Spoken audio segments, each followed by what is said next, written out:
رب زدنی علما رب زدنی علما۔ بزرگوں، بھائیوں، دوستوں اور ساتھیوں، حسب وعدہ آج میں قرآن کریم کی ان چند صورتوں اور آیتوں کے تعلق سے اپنی گفتگو شروع کرنا چاہتا ہوں، جس کا جاننا ہر مسلمان پر فرض ہے۔ اور اس طرح آپ لوگوں نے سنا ہوگا فرض کی دو قسمیں ہیں، فرض کفایہ اور فرض عین۔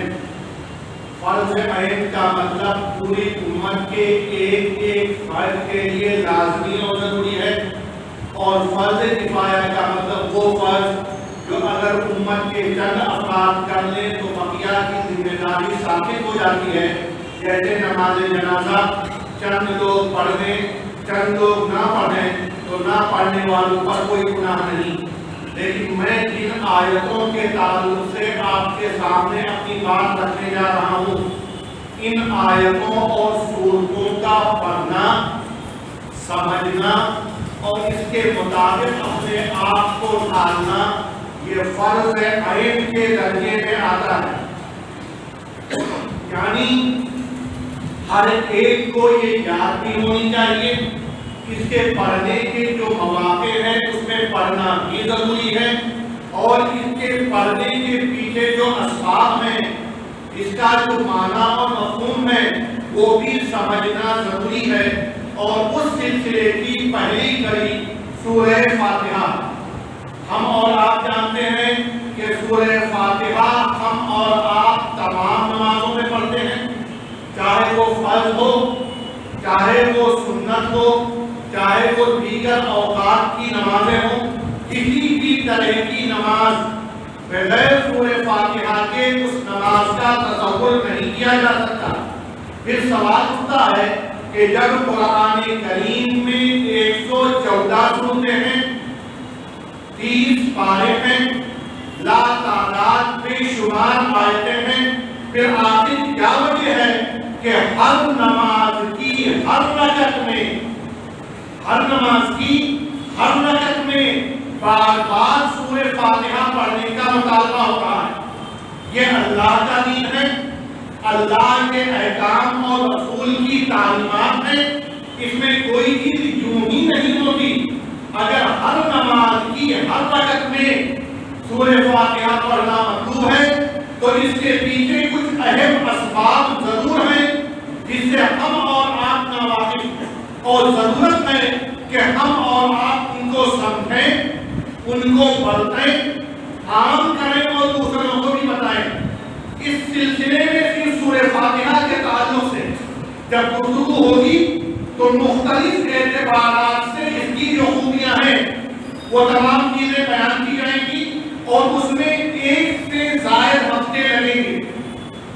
یہ پوری بات صرف ایک ہفتے آج بھی مکمل نہیں ہو پائے گی، لیکن ابتدائی طور پر آپ حضرات اپنے ذہن میں رکھیے کہ سورہ فاتحہ کی فضیلت کی وجہ سے ہی، مختلف خوبیوں کی وجہ سے جتنے نام اس سورت کے ہیں قرآن کی آیتوں میں، صحیح احادیث میں، اتنے نام کسی بھی سورت کے نہیں، اور اس کے کئی نام کا ہونا اس بات کی علامت ہے کہ اس کی بہت ساری خوبیاں ہیں۔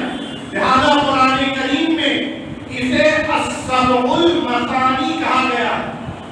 وَلَقَدْ آتَيْنَاكَ سَبْعًا مِنَ الْمَثَانِي، قرآن میں اللہ نے فرمایا اے نبی اکرم صلی اللہ علیہ وسلم، میں نے آپ کو سورہ فاتحہ کی وہ 7 آیتیں دی ہیں المثانی، جو دہرائی جاتی رہیں گی۔ یعنی قرآن بہت طویل، 114 سورتیں، 30 پارے، لیکن اس میں یہ صرف 7 آیتیں جو سورہ فاتحہ کی ہیں یہ بار بار دہرائی جائیں گی۔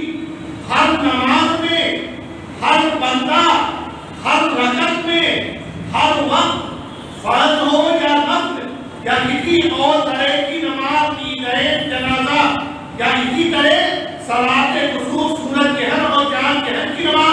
کوئی بھی ہو یہ 7 آیتیں المثانی دہرائی جائیں گی، تو اس کا ایک نام ہے السبع المثانی جو قرآن کریم میں اللہ تعالیٰ نے کہا۔ اس کا دوسرا نام ہے فاتحۃ الکتاب، یعنی کہ سورہ فاتحہ قرآن کریم کی ابتدائی 7 سورتیں ہیں، اور صحیح احادیث کی روشنی میں پوری اور مکمل سورت جو سب سے پہلے نازل ہوئی وہ سورہ فاتحہ ہے۔ لہذا سورہ فاتحہ اس کا ایک نام احادیث میں فاتحۃ الکتاب ہے۔ ایک تیسرا نام جو ہم اور آپ عام طور پر کہتے ہیں سورہ الحمد، کیونکہ اس کی شروعات الحمدللہ سے کی جاتی ہے، لہذا بعض حدیثوں میں اس کا نام سورہ الحمد کہا گیا، اور دوسری حدیثوں سے اس کے نام کے اندر الحمدللہ یہ دونوں کلمات اس کے اندر جوڑ دیے ہیں۔ اسی طرح سے ایک مرتبہ نبی اکرم صلی اللہ علیہ وسلم کے صحابہ کرام ایک جگہ گئے، ایک سانپ یا بچھو نے ان کے سردار کو ڈس لیا تھا اور وہ اس کا علاج نہیں پا رہے تھے۔ قوم کے لوگ آئے اور صحابہ کرام سے اپنی رضاعت بیان کی اور کہا اگر تم میں کوئی شخص شرعی طور پر کچھ آیتیں پڑھ کر رقیہ کر سکتا ہو تو میرے ساتھ چلے۔ تو صحابہ کرام میں ایک صحابی گئے اور سورہ فاتحہ پڑھ کر ان کے اوپر دم کیا اور اللہ تعالیٰ نے انہیں صحت دی، اور اس حدیث کی روشنی میں اس سورہ کا نام سورہ رقیہ بھی رکھا گیا۔ اس سورہ کا ایک نام ام القرآن یعنی قرآن کریم کی بنیاد اور اساس کے طور پر رکھا گیا۔ اسی سورت کا ایک نام ام الکتاب بھی رکھا گیا، اور اسی سورت کا نام القرآن العظیم بھی رکھا گیا، اور اسی سورہ کا نام تعلیم المسئلہ، الشافیہ، الوافیہ، المناجات، الکافیہ، الکنز اور بہت سارے نام رکھے گئے۔ اس کی وجہ یہ ہے کہ یہ سورت بے شمار خوبیوں کا مجموعہ، اجر و ثواب کے اعتبار سے بھی اور دنیاوی اعتبار سے بھی شفا کا ذریعہ، حفاظت کا ذریعہ اور دیگر بہت ساری خوبیوں کی حامل۔ لہذا ہم اور آپ جو سورہ فاتحہ ہر نماز کی ہر رکعت میں پڑھتے ہیں، یہ کوئی معمولی چیز نہیں۔ 5 نمازوں میں کم از کم یہ پڑھوا کر اللہ تبارک و تعالیٰ ہر طرح کی حفاظت، ہر طرح کی نعمت سے اپنی امت اور اپنے بندوں کو مالا مال کرنا چاہتے ہیں۔ اب ہم منتقل ہوتے ہیں کہ احادیث میں اس سورے کی فضیلت کیا آئی ہے۔ تو اس سلسلے میں مسلم شریف میں حضرت عبداللہ بن عباس رضی اللہ عنہما کی حدیث ہے کہ ایک مرتبہ نبی اکرم صلی اللہ علیہ وسلم کے ساتھ حضرت جبرائیل بیٹھے ہوئے تھے۔ اچانک حضرت جبرائیل کے کانوں میں کچھ آواز آئی اور انہوں نے اپنا سر آسمان کی طرف اٹھایا، اور جب آسمان کی طرف اٹھایا تو دیکھتے ہیں کہ آسمان کا ایک دروازہ کھلا۔ نبی اکرم صلی اللہ علیہ وسلم نے حضرت جبرائیل نے کہا آسمان کا جو دروازہ آج کھلا ہے، آج سے پہلے کسی بھی نبی کے زمانے میں یہ دروازہ نہیں کھلا، پہلی بار آج کھلا۔ پھر دروازہ کھلنے کے بعد بھی نظر آتے ہیں تو دیکھتے ہیں ایک فرشتہ اس دروازے سے باہر آتا ہے، اور حضرت جبرائیل دیکھ کر کہتے ہیں اے محمد صلی اللہ علیہ وسلم، یہ فرشتہ جو آسمان کے اس دروازے سے اتر رہا ہے یہ بھی پہلی بار آسمان سے نیچے اتر رہا ہے۔ اور پھر اس کے بعد نبی اکرم صلی اللہ علیہ وسلم سے بیان فرماتے ہیں کہ یہ آسمان کے کھلنے والے دروازے سے اترنے والا فرشتہ آپ کو ایک خصوصی بشارت دینے کے لیے آیا ہے، اور وہ بشارت کیا ہے؟ ابشر، آپ بشارت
اور آپ کو وہ دعائیں پوری کر کے عطا کر دی جائیں گی. یعنی یہ سورہ فاتحہ اور سورہ بقرہ کی آخری دو آیتیں آمن الرسول بما انزل الیہ سے آخر تک یہ وہ آیتیں ہیں جس کی خوشخبری دینے کے لیے آسمان کا دروازہ پہلی بار نبی اکرم صلی اللہ علیہ وسلم کے زمانے میں کھلا. پہلی بار ایک فرشتہ آ کر یہ بشارت دیتا ہے کہ یہ دو نعمتیں ایسی ہیں جو دعاؤں پہ مشتمل ہیں اور جب آپ پڑھیں گے تو اللہ تبارک و تعالیٰ آپ کو ان دعاؤں کی فضیلت سے ضرور مالا مال کریں گے. اس کی فضیلت میں ترمذی شریف میں حضرت ابو ہریرہ رضی اللہ تعالیٰ عنہ کی ایک روایت ہے جس کے اندر نبی اکرم صلی اللہ علیہ وسلم نے فرمایا والذی نفس محمد بیدہ، وہ ذات جس کے ہاتھ میں میری یعنی محمد صلی اللہ علیہ وسلم کی جان ہے، ما انزلت فی التوراۃ ولا فی الانجیل ولا فی الزبور ولا فی القرآن مثلہا. قسم اللہ کی سورہ فاتحہ جیسی کوئی بھی آیت اپنی خوبیوں اور اپنی فضیلتوں کے اعتبار سے نہ توریت میں ہے، نہ انجیل میں ہے، نہ زبور میں ہے اور نہ خود قرآن کریم کی دوسری آیتوں میں ہے. یعنی یہ سورہ فاتحہ جو اللہ تعالیٰ ہم کو اور آپ کو ہر نماز کی ہر رکعت میں پڑھنے کی تاکید فرما رہے ہیں، اس کی خوبی اور عظمت یہ ہے کہ اس جیسی آیت کسی آسمانی کتاب بشمول خود قرآن کریم میں بھی اتنی زیادہ فضیلت کی چیزیں آپ کو اور کہیں نہیں مل پائیں گی. اور پھر کہا انہا سبع من المثانی، اور یہ وہی 7 آیتیں ہیں جو بار بار ہر نماز میں دہرائی جائیں گی. اور اگلا جملہ ہے والقرآن العظیم، اور یہ اکیلے ویسے تو قرآن کریم 114 سورتیں ہیں، 30 پارے ہیں، لیکن صرف اس سورت کے اندر قرآن کریم کی تمام خوبیاں ایک حد تک اللہ تعالیٰ نے یکجا کر دی ہیں. اسی کے اندر اللہ تعالیٰ نے اسے یکجا فرما دی ہے. اور اسی لیے مسلم شریف میں حضرت ابو ہریرہ رضی اللہ تعالیٰ عنہ نے فرمایا من صلی صلاۃ، اگر کسی نے بھی نماز پڑھی لم یقرأ فیہا بأم الکتاب، لیکن اگر اس نے نماز میں سورہ فاتحہ نہیں پڑھی، اگر اس نے نماز میں سورہ فاتحہ نہیں پڑھی فہی خداج فہی خداج فہی خداج، یعنی 3 مرتبہ کہا تو پھر اس کی نماز ادھوری رہے گی، ادھوری رہے گی، ادھوری رہے گی. اور پھر وضاحت کی غیر تمام مکمل نہیں ہو سکتی، غیر تمام مکمل نہیں ہو سکتی. صحابہ کرام نے حضرت ابو ہریرہ رضی اللہ تعالیٰ عنہ سے سوال کیا انما نکون وراء الامام، ہم تو کبھی امام کے پیچھے ہوتے ہیں، امام تلاوت کر رہے ہوتے ہیں، تو ہم اس وقت کیا کریں؟ تو حضرت ابو ہریرہ رضی اللہ تعالیٰ عنہ نے مسلم شریف کی اس روایت میں وضاحت سے کہا اقرأ بہا فی نفسک، یہ سورت اس فضیلت کی حامل ہے جتنی تاکید اور جتنے اہتمام سے اس کو بیان کیا گیا.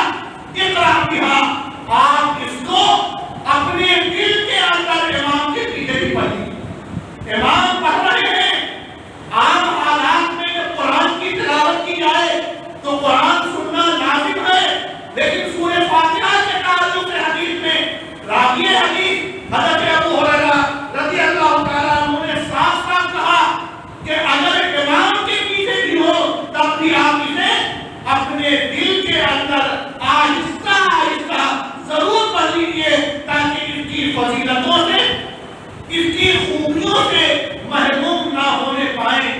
اور حضرت ابو سعید خدری رضی اللہ تعالیٰ عنہ کی ایک حدیث ہے، اس کو بیان کرنے سے پہلے میں آپ کے سامنے ایک حدیث اور بیان کرتا ہوں. حدیث میں ہے انا عند ظن عبدی بی، انا میں عند ظن عبدی، میرا بندہ میرے بارے میں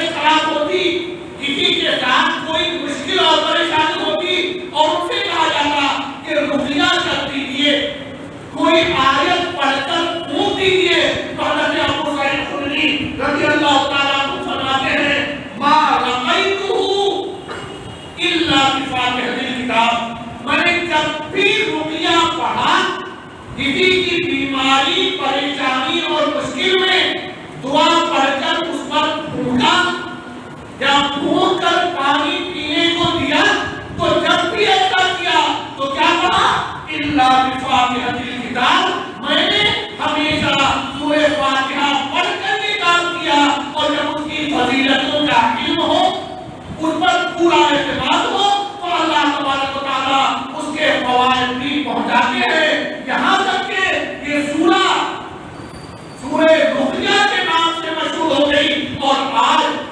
صورتحال یہ ہے کہ ہمارے پاس اتنی بڑی نعمت جس کا نام سورہ رقیہ ہے، جس کے پڑھنے پر صحت کا سکون بے شمار احادیث سے ہے، ہم اسے پڑھنے کے بجائے در در بھٹکتے ہیں، نہ جانے کن کے سامنے ہاتھ بناتے ہیں، کہاں کہاں سر جھکاتے ہیں، کہاں کہاں ماتھے ٹیکتے ہیں، نہ جانے کیا کیا جائز اور ناجائز نذرانے پیش کرتے ہیں۔ جس قوم کو اللہ تعالیٰ نے سورہ فاتحہ جیسی عظیم نعمت عطا فرمائی اور پھر وہ ادھر ادھر بھٹکے ماتھا ٹیکے، تو یاد رکھیں نعمت کی ناقدری آپ کی ناقدری کا سبب بنے گی جب آپ غیر شرعی چیزوں کی طرف رجوع کریں گے، غیر شرعی چیزوں کا سہارا لیں گے، ادھر ادھر جا کر مختلف قسم کے جھاڑ پھوڑ جائز اور ناجائز کی پرواہ کیے بغیر کریں گے، اتنی عظیم نعمت جو اللہ نے آپ کو سورہ فاتحہ کی شکل میں دی، آپ اس کی ناقدری کریں گے، تو آپ کی ناقدری کیوں نہ ہو، آپ کے ساتھ آفات کیوں نہ ہو، آپ کے ساتھ بیماریاں، مسائل، دنیاوی الجھنیں، بے شمار دقتیں اور ذلتیں، سازشیں اور آزمائشیں کیوں نہ ہو۔ میرے بھائیوں اور دوستوں، قدر کر لیجیے ان صورتوں کی، اور اب میں اس سورے کی چند امتیازی خصوصیات اس ہفتے بیان کرتا ہوں، بقیہ چیزیں انشاءاللہ آئندہ بیان کروں گا۔ اس سورے کو بنیادی طور پر 3 حصوں میں تقسیم کیا گیا۔ پہلی ابتدائی بات یا ابتدائی حصہ یہ ہے کہ ہم اور آپ اللہ کے تعلق سے کیا جانتے اور کیا سمجھتے ہیں، اور اس کا تذکرہ ہے الحمدللہ رب العالمین الرحمن الرحیم مالک یوم الدین، ان کی آیت۔ ہم اور آپ جانتے ہیں کہ ہماری اور آپ کی زندگی میں جتنی نعمتیں، جتنی رحمتیں، یہ زندگی کے ساتھ صحت و عافیت، زندگی گزارنے کے وسائل، رشتے ناطے، کھانے پینے، رہنے سہنے اور دیگر تمام انتظامات، یہ تمام کے تمام اللہ کے لیے ہوئے ہیں، لہذا الحمد للہ رب العالمین جب ہم تعریف کریں گے، ان نعمتوں کو محسوس کریں گے، تو ہمارے ذہنوں میں ہونا چاہیے کہ اصل تعریف کا مستحق، ان تمام چیزوں کو فراہم کرنے والا وہ اللہ ہے، جو رب العالمین صرف ہمارا، آپ کا، کسی اور کا ہی رب نہیں بلکہ پوری کائنات کا رب ہے۔ الحمد، اور جب ہم عربی میں باریکیوں میں جاتے ہیں تو الحمد کا مطلب ہوتا ہے زبان سے تعریف کرنا۔ الحمد اس کے معنی ہوتے ہیں الثناء باللسان، زبان سے تعریف کرنا، ہماری زبان پر یہ شکر کے کلمات، الحمدللہ کا ذکر، سبحان اللہ و بحمدہ کا بار بار پڑھنا، یہ ہونا چاہیے۔ الحمد تمام تعریفیں للہ کس کے لیے ہے؟ اللہ کے لیے۔ کون اللہ؟ جو مسلمانوں کا رب ہے؟ نہیں۔ کون اللہ؟ وہ اللہ جو پوری کائنات کا، کسی بھی مذہب کے ماننے والوں کا ہی نہیں، بلکہ زمین و آسمان، زمین کے نیچے، آسمان کے اوپر اور آسمان و زمین کے بیچ جتنی مخلوقات ہیں جو ہماری اور آپ کی ضروریات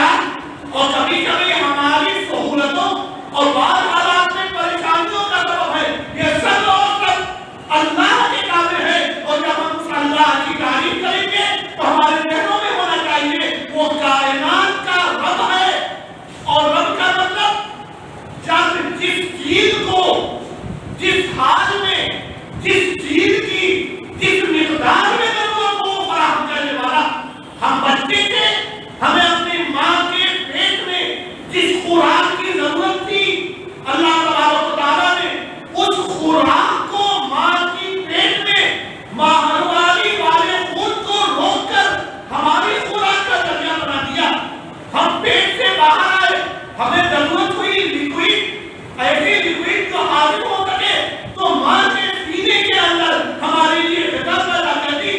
ہم چلنے پھرنے لگے، ہمارے ہاتھ کھانے کی طرف بڑھنے لگے، کھانے کھپکنے لگے اور ہلکے پھلکے انداز میں ہمیں غذائیں ملنے لگی.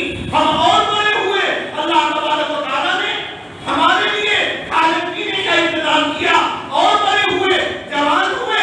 اللہ تعالیٰ نے مکلف کر دیا اے بندو تم اب کمانے لائق ہو، تم پیسے کے ساتھ اپنے کمانے اور دیگر کے کمانے کا انتظام کر سکتے ہو. لہذا وہ رب ہے ہر چیز کو کب کس مقدار میں کس چیز کی کس وقت کیسے کیسے ضرورت ہے وہ رب دینے والا ہے.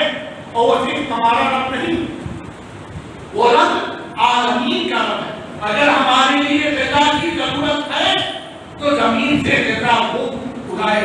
اگر ہمیں اس غذا کو صحیح انداز میں اگنے کے لیے بارش کی ضرورت ہے تو آسمان سے پانی وہ نازل کرے گا. سوچئے ہم اور آپ تعجب کرتے ہیں مرنے کے بعد جب ہمارے جسم کے گوشت سڑ جائیں گے، ہڈیاں الگ ہو جائیں گی، بوسیدہ ہو جائیں گی، ہم کیسے زندہ ہوں گے؟ یہ سوالات کیے جاتے ہیں. آپ غور کر لیجئے وہ اللہ جو غلے کے ایک ٹکڑے کو جب آپ دوبارہ بیج کی شکل میں ڈالتے ہیں تو شکل کیا ہوتی ہے؟ مثال کے طور پر ہم آم لیتے ہیں. آم کا پیڑ، آم کے درخت میں جب آم پھلا، ہم نے آم کھایا، گٹھلیاں پھینکی، گٹھلیاں پھینکنے کے بعد جب زمین کے اندر گئی تو پتا چلا تھوڑی دیر کے بعد وہ پودے کی شکل میں ہوا، بڑا ہوتا چلا گیا. جو ایک گٹھلی پورے آم کے کھائے ہوئے حصے کا ایک پھینکی جانے والی چیز تھی، جب زمین میں گئی اور وہ پیڑ بن کر کے دوبارہ ایک بڑا درخت بن گیا تو اس ایک گٹھلی سے کتنے آدمی اللہ تعالیٰ پیدا کرتا ہے. تو ہمارا جسم تو مکمل زمین کے اندر ہے.